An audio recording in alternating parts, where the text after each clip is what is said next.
Partai politik di parlemen saat ini harus bekerja ekstra keras menjelang pemilu 2024. Pasalnya dalam survei terbaru perolehan mayoritas parpol ternyata mengalami penurunan yang signifikan.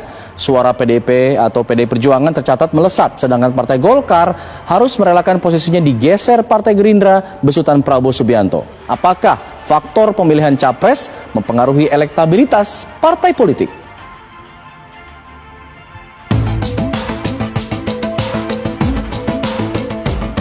Survei terbaru elektabilitas partai politik yang dirilis SMRC menguak hasil mengejutkan. Mayoritas suara partai politik di DPR mengalami penurunan dibandingkan perolehan pada pemilu 2019. Sebagian bahkan bisa dibilang ambles. Suara PDI Perjuangan melesat ke 24% dibandingkan tahun 2019 yang meraih 19,3%. Posisi 2 ditempati Partai Gerindra yang suaranya bertambah. Partai Gerindra praktis menggeser Partai Golkar yang suaranya turun dari 12% menjadi 8%. Suara PKB, PKS, Partai Demokrat, Partai Nasdem, serta P3 juga turun.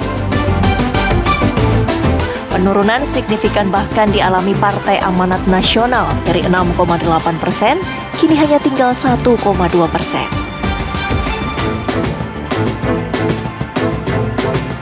Tadi ya mengalami penguatan begitu sekitar 5%, kemudian Gerindra itu cenderung stabil, sementara partai-partai lain cenderung melemah.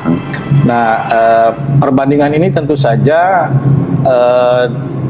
penurunan ini tentu saja juga ada pengaruh dari masih cukup banyak warga yang belum memutuskan pilihan ya. Kemudian juga perubahan yang cukup besar, penurunan dukungan ini juga disebabkan oleh karakteristik pemilih kita yang cenderung kurang loyal terhadap partai politik dan juga tidak merasa dekat, tidak punya ikatan psikologis yang dekat dengan partai politik, sehingga elektabilitas partai itu bisa mengalami perubahan dengan